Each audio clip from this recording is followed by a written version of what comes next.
마태복음 7장 12절 말씀 감사합니다. 자, 서신 채로 에베소서 말씀 화면에 아마 준비가 되는 걸로 기대를 하는데 에베소서 6장 말씀 같이 좀 보겠습니다. 6장 1절부터 쭉 한번 읽겠습니다. 시작. 자녀들아 주 안에서 너희 부모에게 순종하라. 이것이 옳으니라.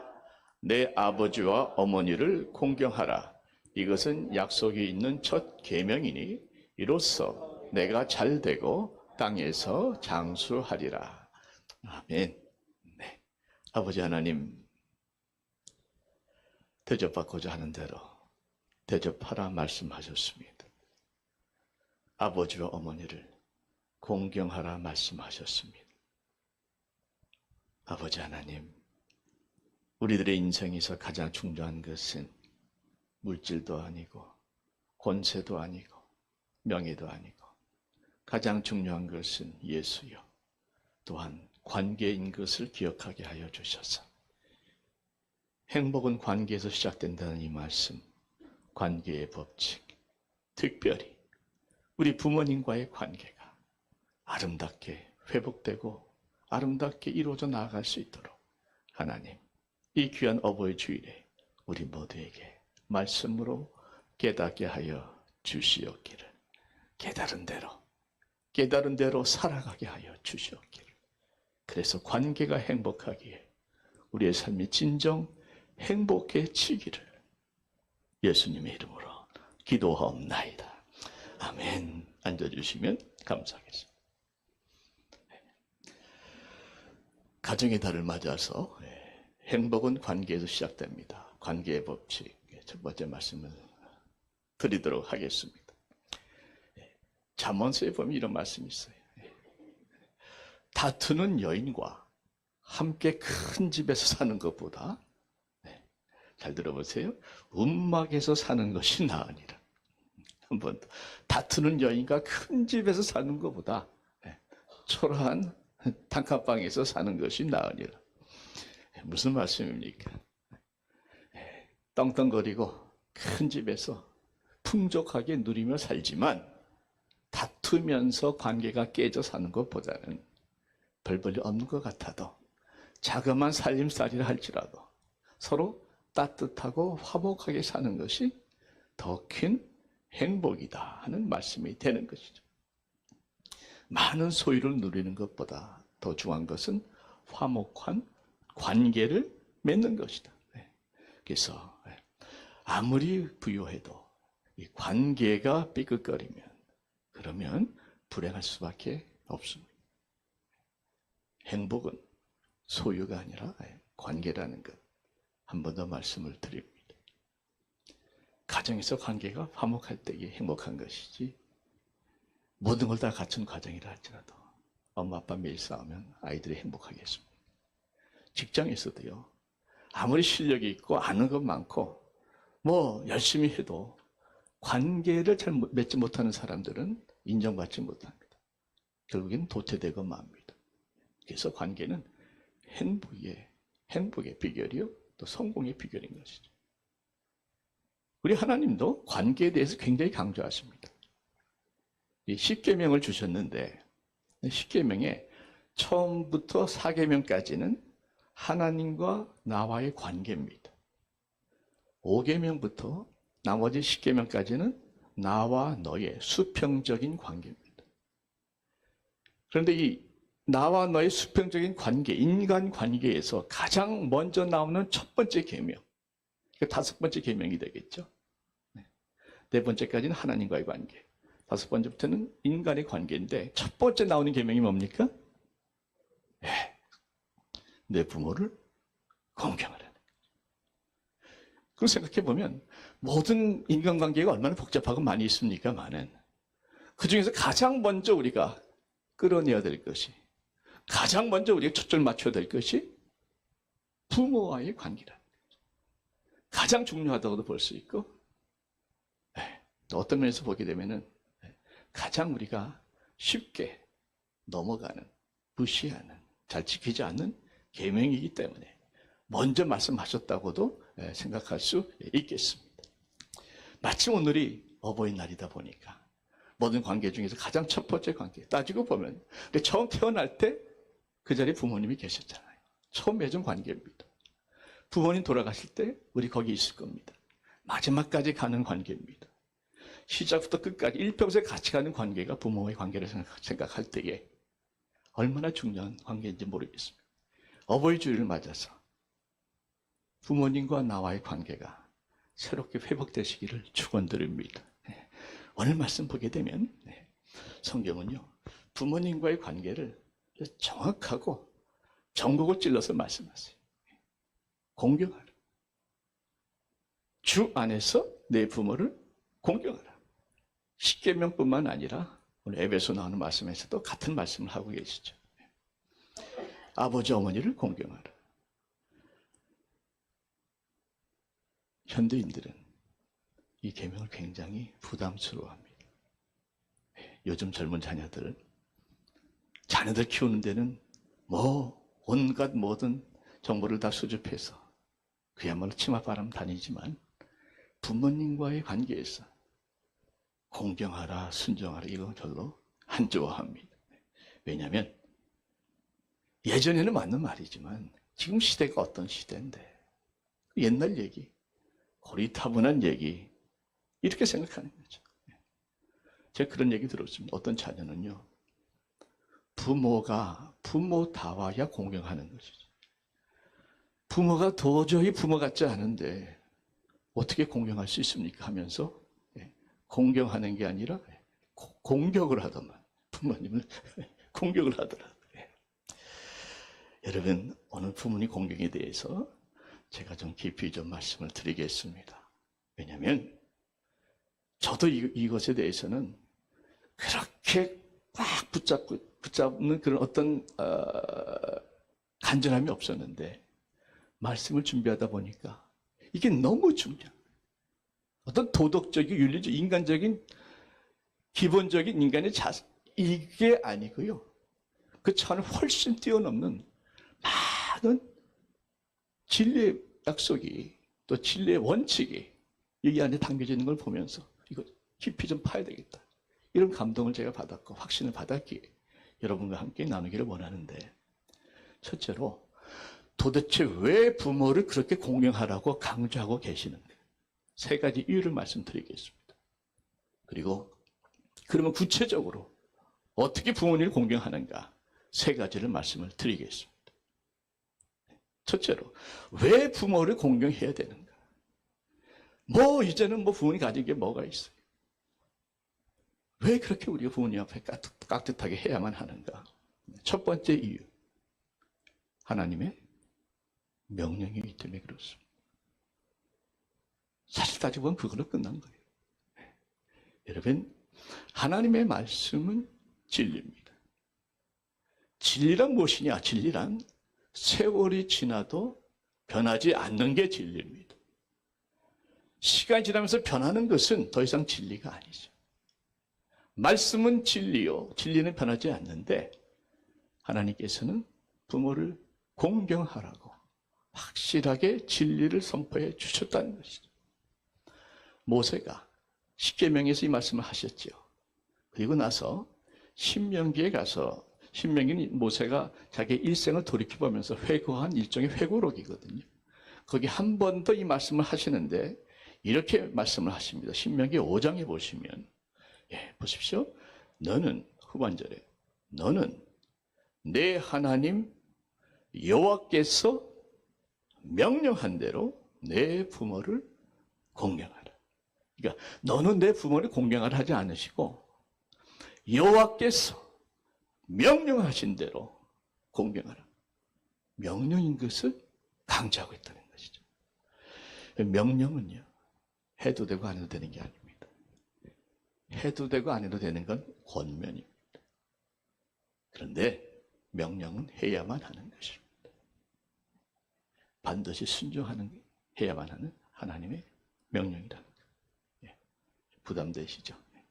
두 번째가 중요한데 잘 들어보세요. 두 번째, 저는 이걸 정말 강조하고 싶은 게, 왜 부모를 공경해야 하는가 하면 부모를 공경하는 것이 하나님을 경외하는 거예요.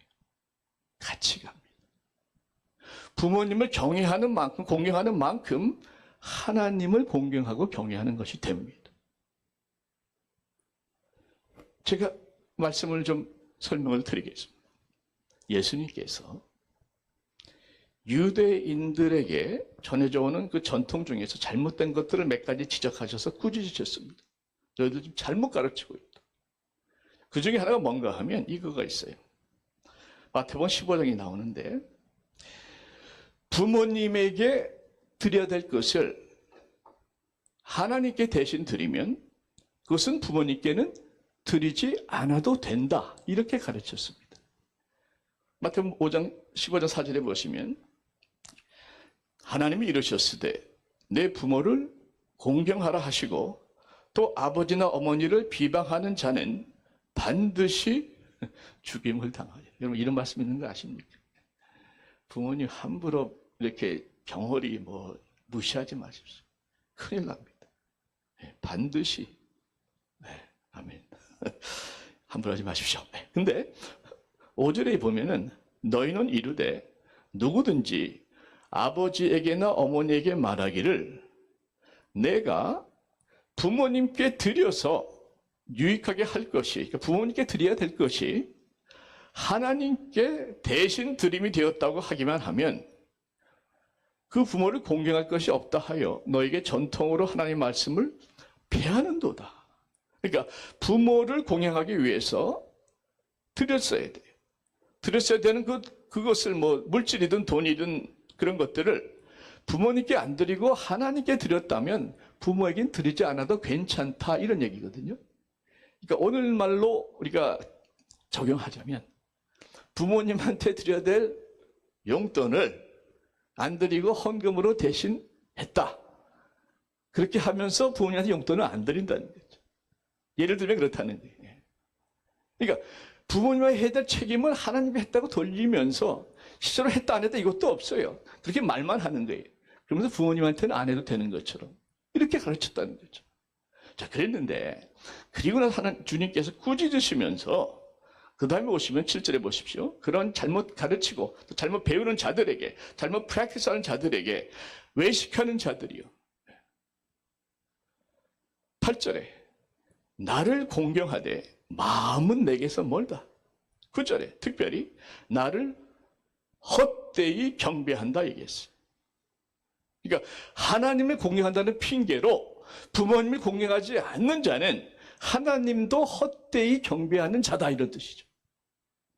이해가 되시죠? 정말 하나님을 공경한다면 마땅히 부모님도 공경해야 된다는 거예요. 하나님 핑계에 대해서 부모님을 무시하지 말라는 거예요. 해야 될 거 하지 말, 해야 될 거 건드리지 말라는 거죠. 부모를 공경하는 것을 보면 그 사람이 얼마나 하나님을 공경하는 것을 알 수 있다는 말씀입니다. 여러분 이거 심각한 얘기 아닙니까? 정말 하나님을 내가 공경한다면 당연히 부모님은 공경해야 된다는 것이에요. 부모님 공경하는 모습을 보면 그 사람이 하나님을 공경하는 사람인지 아닌지 알 수 있다는 말씀이 되는 것이죠. 그럼 이 세상에 뿌리 없는 나무는 없습니다.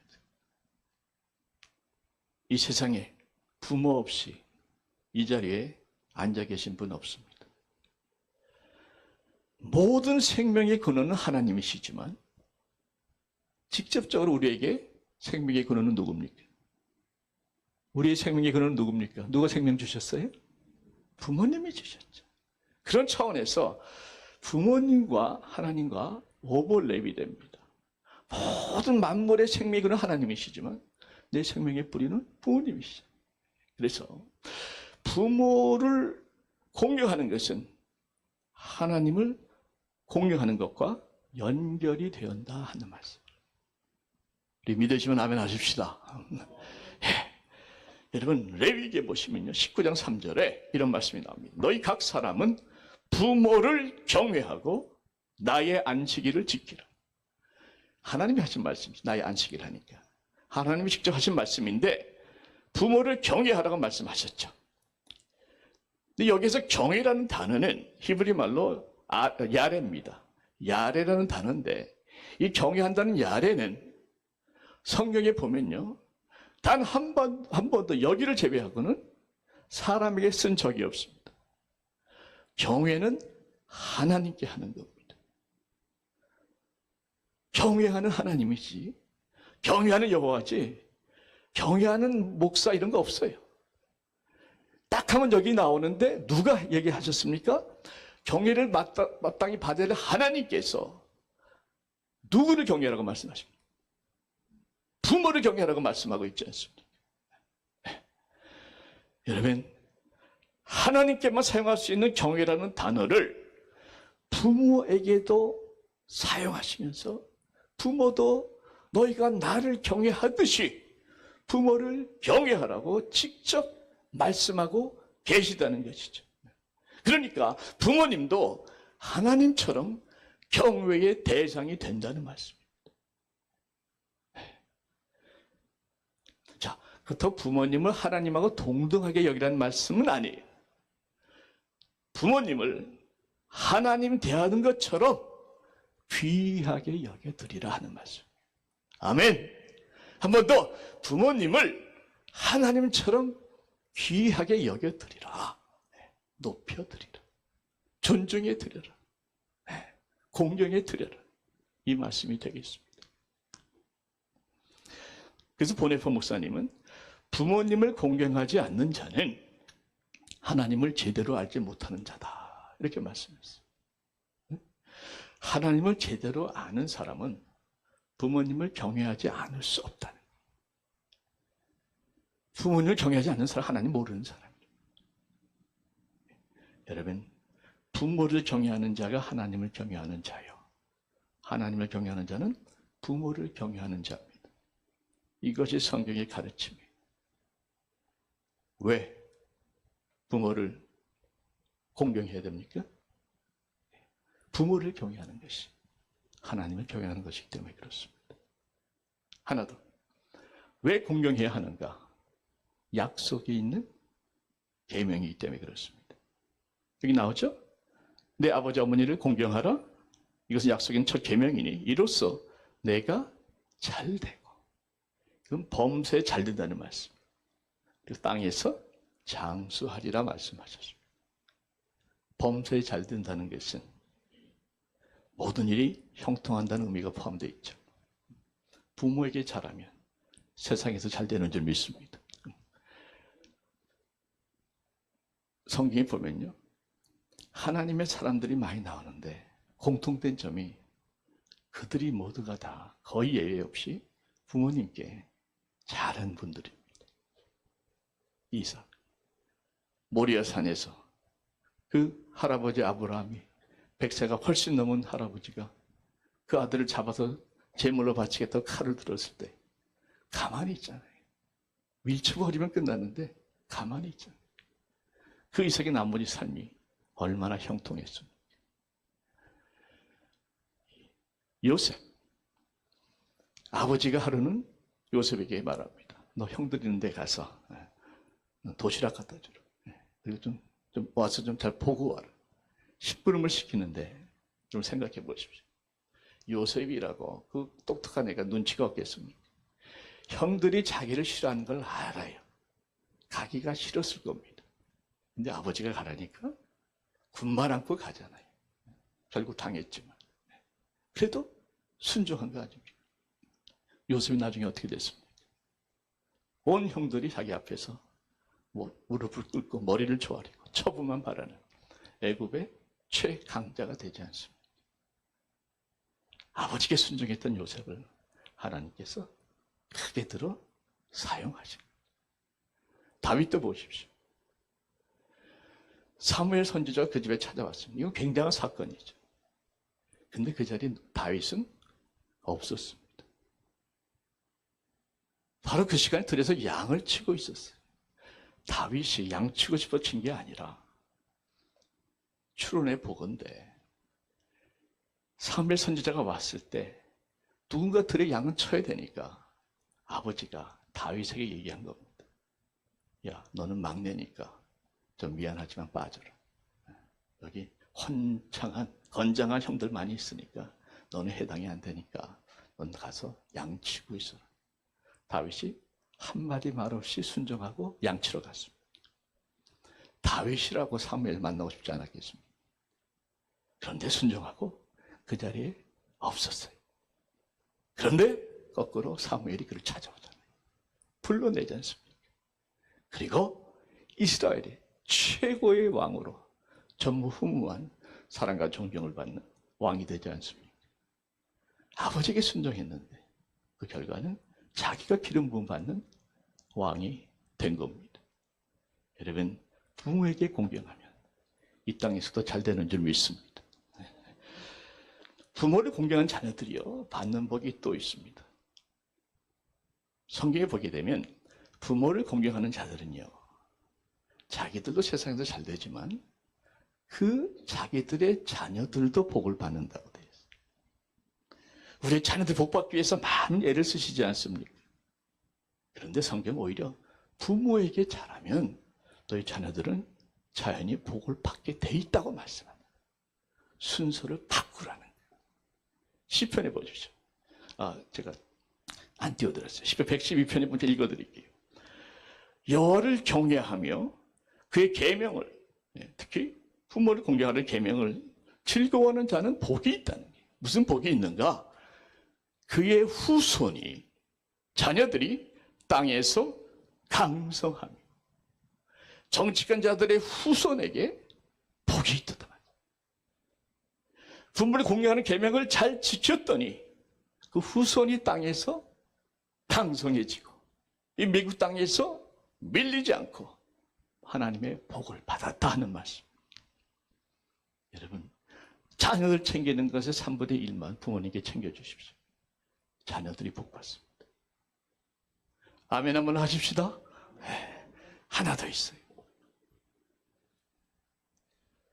우리가 부모님 공경할 때 그 자녀들이 다 봅니다. 애들은요, 듣고 배우는 게 아니에요. 보고 배워요. 그런데 그 부모가, 그러니까 우리가 부모들한테 잘해드리면 그걸 아이들이 보고 잘하지 않습니까? 그러면 그대로 우리에게 합니다.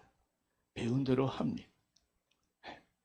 그러니까 부모에게 드린 공경한 것은, 부모에게 베풀어 드린 것은 자식을 통해서 나에게 다시 돌아오게 돼 있다는 거예요. 그래서 이렇게 요약할 수가 있어요. 훗날 자식들에게 어떤 대우를 받을 것인가, 이거는 내가 지금 우리 부모에게 어떻게 대우해 드리는가, 이것과 직접 연결이 되어 있다는 거예요. 효자 자식 중에 불효자 없고요, 불효자 자식 중에 효자 안 나옵니다. 자식들은 부모 따라 가게 돼 있어요. 여러분들이 부모님을 정말 진심으로 공경한다면 여러분의 자녀들이 여러분들을 대우해 줄 줄 믿으시기 바랍니다. 그런 차원에서 너 크고 나서 뭐 효도해라, 이런 얘기 할 필요도 없어요. 여러분이 먼저 보여주시면 되는 거예요. 3가지 말씀드렸죠. 하나님의 명령입니다.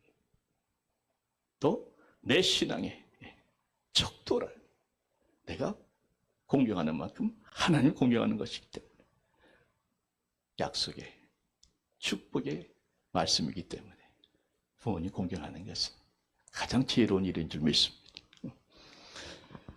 자, 그럼 구체적으로 어떻게 부모를 공경하는가?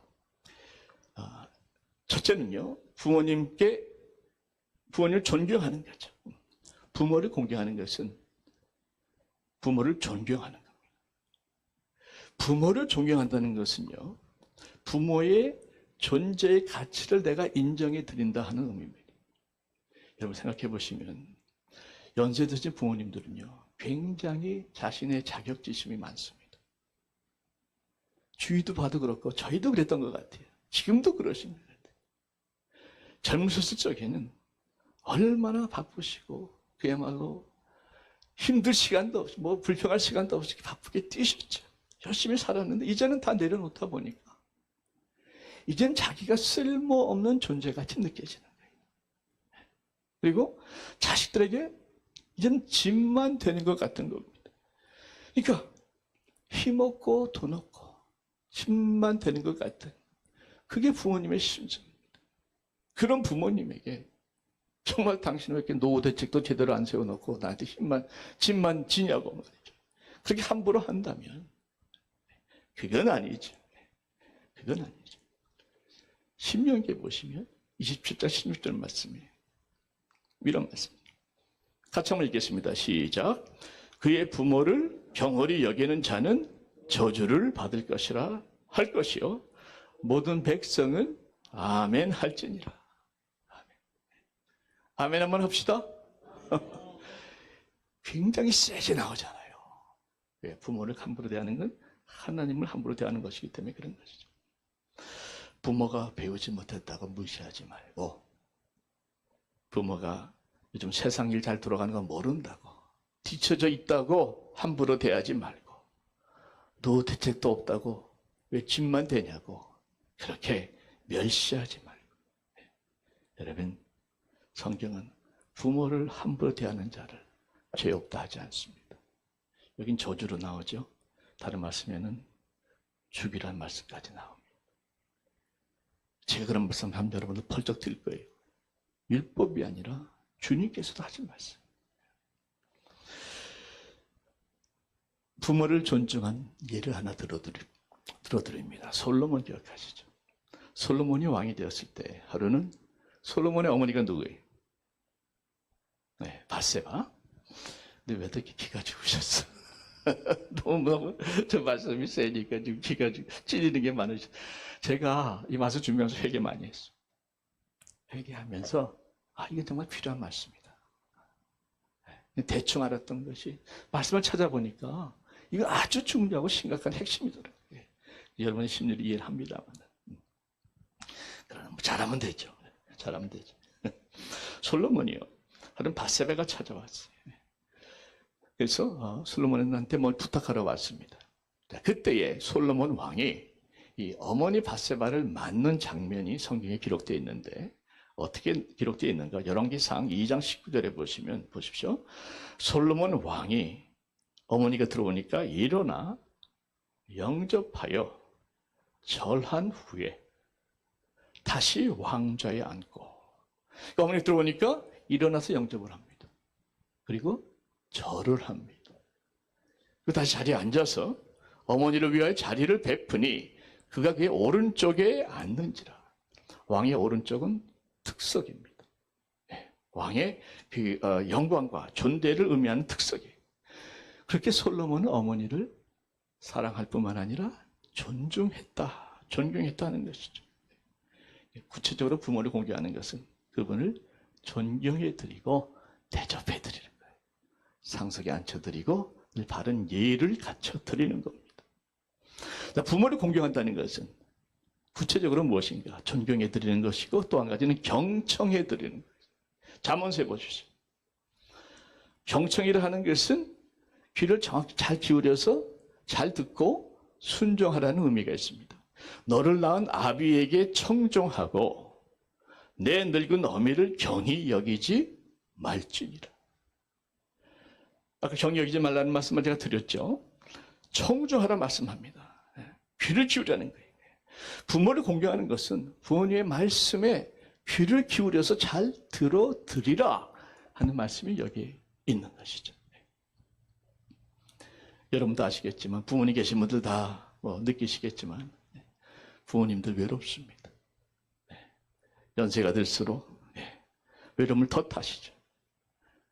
그 바쁘게 돌아다니던 분들이, 출장이라고 하루도 빠지지 않고 다녔던 분들이 은퇴하고 나니까 집에 홀로 남으셔서 남는 건 시간인데 주위에 사람이 없는 거예요. 대화 상대가 없는 겁니다. 그러니 얼마나 외롭겠습니까? 그러니까 어쩌다 한번 전화하거나 만나게 되면 말씀을 많이 하실 수밖에 없죠. 그때 들어드리시기를 바랍니다. 여러분, 말도 안 되는 소리라고 핑계 주지 말고, 엄마는 왜 맨날 했던 얘기 또 하냐. 저희 어머님도 레파토리가 똑같습니다. 몇 년째 똑같으신데 몇 년째 들어드리고 있습니다. 이제 제가 다 외웁니다. 순서까지 똑같았어요. 왜 한 얘기 또 하냐? 그런 얘기 제가 안 하죠. 안 하죠.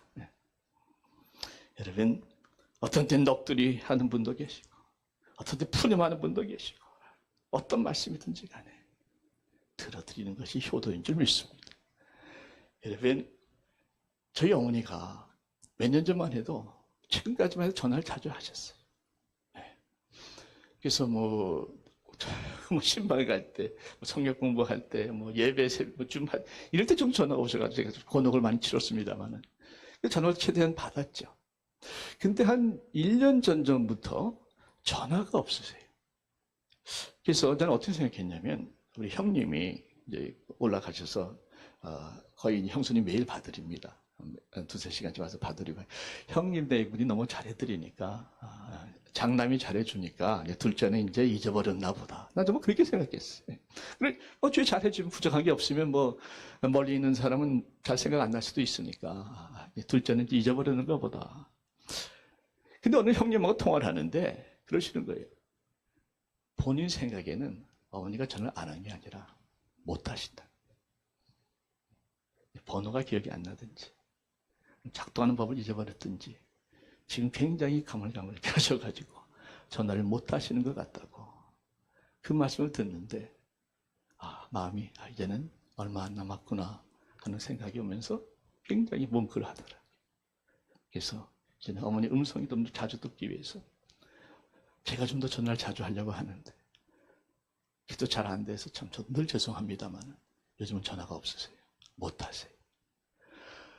부모님 음성 듣는 것도 영원한 것이 아닌 것을 기억할 때에, 여러분 음성 들을 수 있을 때 잘 들어주시길 바랍니다. 저희 아버님도 하신 말씀은 지금도 자꾸 생각이 나요. 우리 아버님 아시죠? 유머가 얼마나 많습니까? 야, 이 녀석들은 있을 때 잘해라. 살아있을 때 잘해라. 죽고 나서 아무 소용. 이미 후회하시는 분도 계실 수 있겠습니다만, 아직 부모님 살아계시면 한마디라도 더 들어드리는 여러분 될 수 있기를 바랍니다. 또 그건 잔소리냐? 또 그 소리냐? 여러분, 아니에요. 잘 들어드리는 게 효도. 존경해드리고, 경청해드리고, 하나 더 말씀드리면, 부모님의 허물을 덮어주는 게 부모를 공경해드리는 겁니다.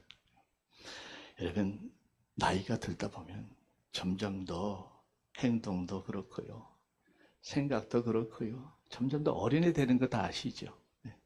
점점 더 본인도 알아요. 야, 내가 점점 어린애가 되는 것 같다. 본인도 다 알면서 그렇게 갑니다. 어떤 데 답답하고 어떤 데 짜증도 나고, 한 얘기 또 하시니까 이랬다 저랬다 자꾸 기억도 왔다 갔다 하시니까 힘드신 건 알죠. 저도 겪고 형님도 겪고 많이 겪으니까 압니다만은, 그러나 그 허물 자식이 안 덮어주면 누가 덮어주겠어요? 성경에 당대의 의인이요 완전한 사람이라고 불렸던 노아, 그가 크게 실수를 합니다. 홍수가 지나고 마음이 풀려가지고 포도주 시큼 마시고 장막에 누워서 낮잠을 자는데, 훌러덩 다 벗고 완전히 나체로 하체 다 드러냈고 잠이 들었어요. 그거를 막내가 와서 봤습니다. 함이 와서 봤어요. 그리고 나서 이 함이 밖에 나가서 동네방네 다 얘기를 해버리고, 그 얘기를 듣고 셈과 야벳, 첫째와 둘째가 장막에 들어와서 어떻게 했는가 하면, 그 아버지의 겉옷을 어깨에 이렇게 둘이 같이 들고 뒷걸음질 쳐서, 부끄러운 아버지의 모습을 보지 않기 위해서 뒷걸음질 쳐서 그 아버지의 하체를 덮어드립니다. 그리고 나서 어떻게 됩니까? 노아가 깨고 나서 기도를 할 때에 셈과 야벳은 축복을 받습니다. 그런데 아버지의 허물을 들춰냈던 함은 저주를 받습니다. 기도를 끝난 게 아니에요. 역사를 보게 되면 함의 후손들이, 가나안의 후손들이 셈과 야벳의 후손들을 섬깁니다. 어떨 땐 노예로 섬깁니다. 그 역사의 시작이 그 노아의 기도에서 시작됐다는 것이죠. 여러분, 나이가 들수록 부모의 허물은 크게 보이지만 덮어주시기를 바랍니다. 자식이 안 덮으면 누가 덮겠어요? 말씀을 맺겠습니다. 뿌리 없는 존재가, 뿌리 없는 나무가 존재하지 않는 것처럼 부모 없는 우리는 이 자리에 없습니다.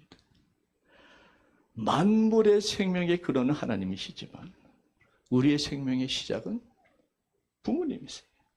그래서 부모를 공경하는 것과 하나님을 공경하는 것은 서로 연결이 되어 있습니다.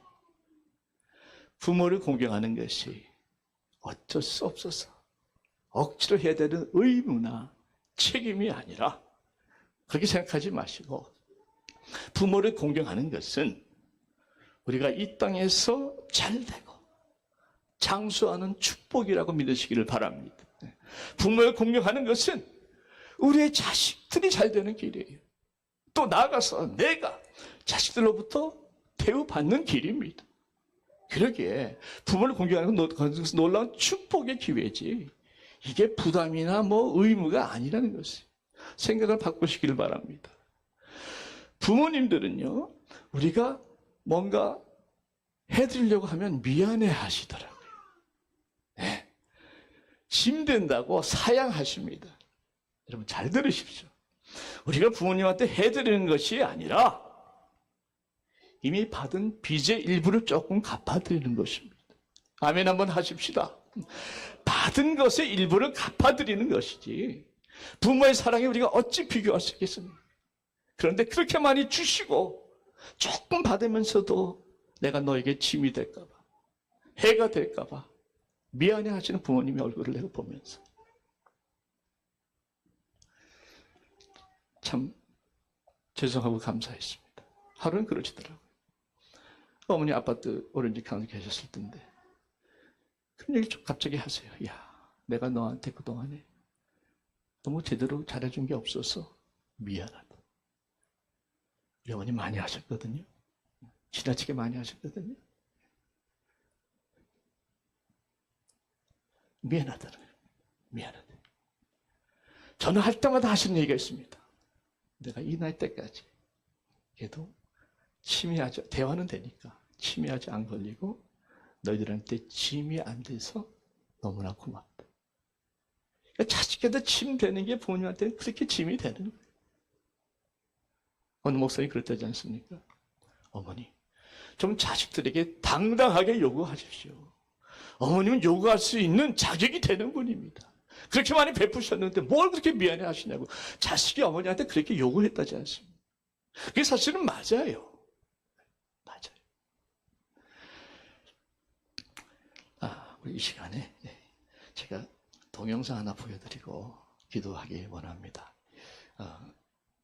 복음성가도 아니고 찬송가도 아닌데 제가 이 찬양이라는 이 노래가 너무 제가 은혜를 받아서 여러분도 그럴 걸 기대하면서 좀 틀어드리려고 그래요. 가족 사진 한번 동영상으로 띄워드렸는데 한번 보시면서 여러분 부모님 위해서 기도 좀 같이 해주십시오. 네, 같이 기도하면서 보시고 제가 마무리 기도하고 이 동영상 끝난 다음에 마무리 기도하고 유초등부 중고등부에 준비한 동영상이 있습니다. 이어서 보도록 그렇게 하겠습니다. 네, 가족 사진 한번 좀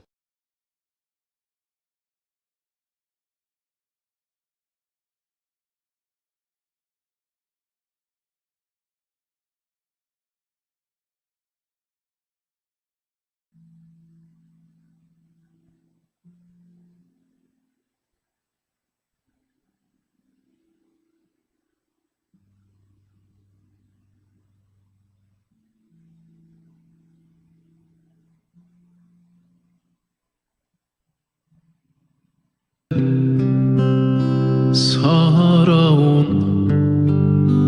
당신의 젊음의 의미를 더해줄 아이가 생기고 그날에 찍었던 가족 사진 속에 설레는 웃음은 빛발에 가지만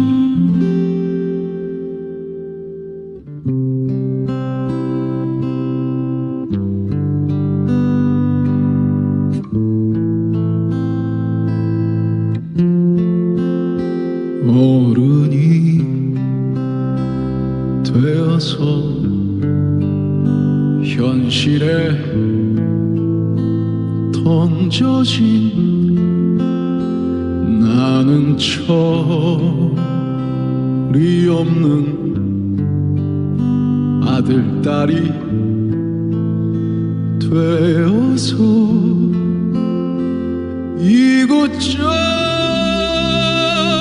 이곳저곳에서 깨지고 또 일어서다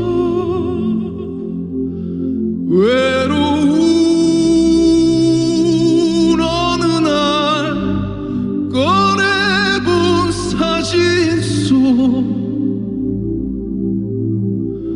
아빠를 닮아 있네.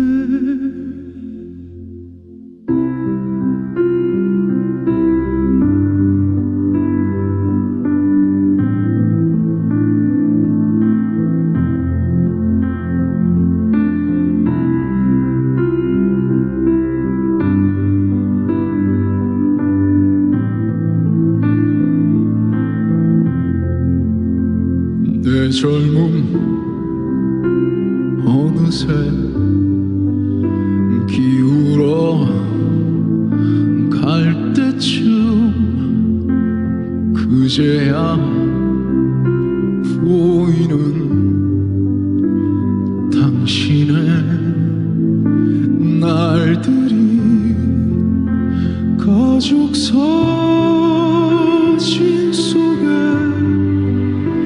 미소 띤 젊은 우리 엄마 꽃 피던 시절은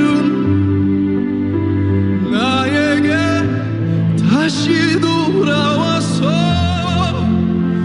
나를 꽃 피우기 위해 걸음이 되어버렸던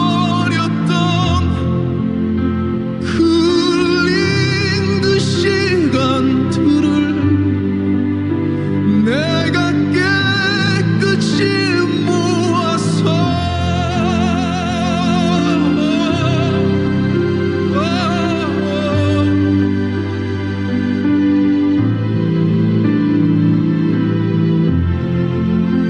당신의